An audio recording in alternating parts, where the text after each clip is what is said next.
कि इंद्रियां इतनी बलवान है कि अपनी बेटी के पास भी बहुत समय तक एकांत नहीं रहना चाहिए। जवान बेटी हो, अपनी जवान पुत्री हो तो भी बहुत समय तक एकांत नहीं रहना चाहिए। आप और आपकी पुत्री के बीच में तीसरा कोई होना चाहिए। अगर बहुत काल तक एक जगह रहोगे तो बलवान इंद्री ग्रामो विद्वानमपि करसति। तो जैमिनी जी नाम के एक महापुरुष थे, तो उन्होंने, भगवान व्यास देव जी ने जब ये श्लोक रचा और बोला, तो उनका भगवान ये बात हमें समझ में नहीं आ रही कि माँ के पास, पुत्री के पास, बहन के पास, अरे वो पिता है, वो भाई है, अगर एकांत में भी रहेगा तो क्या उसके अंदर काम आ जाएगा? मतलब वो मूर्ख ही होगा तो ऐसा होगा। विद्वान मपि कर सती, वो विद्वान फिर ऐसा कैसे हो जाएगा? तो जो गुरुजन होते हैं ज्यादा तर्क वितर्क नहीं करते, तो उनका इस प्रश्न का किसी दिन समाधान करेंगे। अभी आगे प्रसंग चलता है उसे। फिर बोले शाम की हमारी इच्छा है कि बद्री विशाल में भी एक आश्रम, प्रयाग में भी है, तो कुछ समय के लिए हम वहां के ऋषि मुनियों के दर्शन के लिए, तुम संभालो, तुम यहाँ के प्रधान बनो, और सब ब्रह्मचारी हैं, और जो यहाँ की दिनचर्या वही करना। ये उत्तर हो रहा है, उसी प्रश्न का उत्तर। वो समझ नहीं पा रहे, बोले कुछ दिन के लिए हम यहाँ से जा रहे हैं। ठीक। संध्या के समय सब ब्रह्मचारी तेजस्वी स्नान करके और लौट ही रहे थे। संध्या काल, सूर्यास्ताचल को जा रहे थे। हल्की हल्की बूंदें गिरने लगी, छम छम छम छम पायलों की धुनी, और नौ किशोर अवस्था, और ऐसी सौंदर्य शोभा, देखते ही रह जाओ। ऐसे भाग के, रक्षा करो मेरी, रक्षा करो। आगे जैमिनी मुनि ही थे, रक्षा करो। क्या बात है? देखा नहीं ऐसे नीचे देख, क्या बात है, कौन सता रहा है?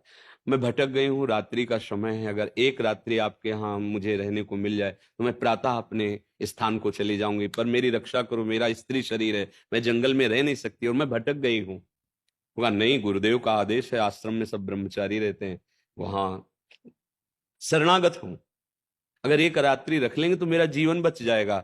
नहीं, जंगली जानवर मार सकते हैं या कोई दुराचारी पुरुष ऐसा। विचार किया, बात तो सत्य है। तो उस समय कुछ में झोपड़ियां और कुछ खपरेले जिनमें ब्रह्मचारी जन रहते हैं, तो एक छोटा खपरेले का दरवाजा लकड़ी का, ऊपर से खपरेला, बोले आप अंदर हो जाइए, अंदर से बंद कर लीजिए, कोई भी आवाज दे बिना प्रातः काल के खोलना नहीं, और प्रातः काल होते ही आप गंतव्य स्थान को चली जाना, जहां जाना है।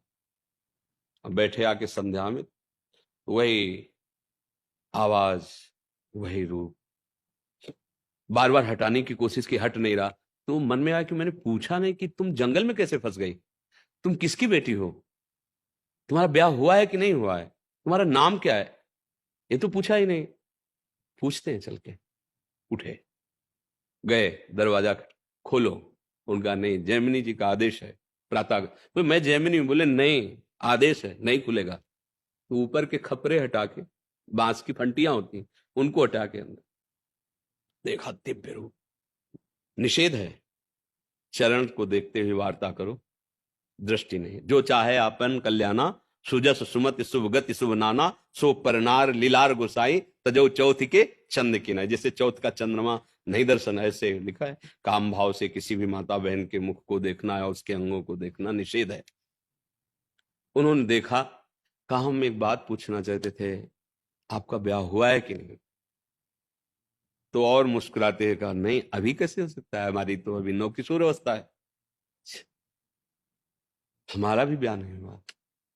बोले आप तो नैष्ठिक ब्रह्मचारी, आजीवन ब्रह्मचर्य का व्रत लिए। बोले यदि आप स्वीकृति दे तो ब्याह कर सकते हैं आपसे। तो कहा हमको तो बहुत सौभाग्य होगा कि आप जैसे ब्रह्मचारी, नैष्ठिक ब्रह्मचारी मुझे स्वीकार, पर मेरा एक व्रत था कि अगर मैं किसी को पति बनाऊंगी ना, तो उसकी पीठ में बैठूंगी, मुंह काला करूंगी उसके, और उसकी पीठ में बैठकर वहां जो, जहां तुम स्नान करने गए थे वहां देवी का मंदिर, वहां तक ले चलो, वहीं फिर हम ब्याह की बात करेंगे। तो सोचा रात्रि का समय, कौन क्या है पीठ में। जो वहां पहुंचे तो उतर के दो चपात लगाए और अपने स्वरूप में आ गए। व्यासदेव जी बोले क्या तुम विद्वान नहीं हो? बहुत बड़े विद्वान जैमिनी जी, क्या तुम विद्वान नहीं हो? क्या तुम्हारे लिए समस्त माताएं बहनें पूज्या भाव से नहीं है? कहां पहुंच गए, कहां पहुंच गए? बोले हाँ गुरु जी, बलवान इंद्रिय ग्रामो विद्वान कल सती, आपने जो लिखा सत्य लिखा।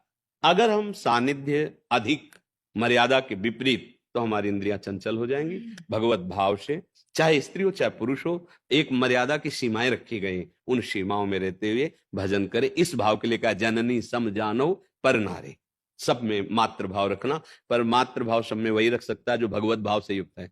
अगर भगवत भाव नहीं है तो भले राखी बनवाएं, भले चरण छुएं, भले ऐसा, पर अधिक एकांत सेवन पर मन चंचल हो जाएगा, क्योंकि मन बहुत ही पतित आचरणों में रति करने वाला है। इसको छोड़ दो तो देखो गंदी बातें, अंदर देख लो ना, भले ना हो पर इसकी चाल तो देख लो, सब कोई जानता है ना इसकी चाल। अपने मन की दशा छोड़ दो तो सबकी, किसी एक की नहीं, सबकी वो पतन की तरफ जाती है। हाँ, मंत्र बल से, नाम जप से, सत्संग से हम इसको ऊर्ध्व गति भगवान की तरफ चलाते, नहीं मना खष्टान इंद्रियाणी प्रकृति स्थान कर सके। समझ रहे हैं?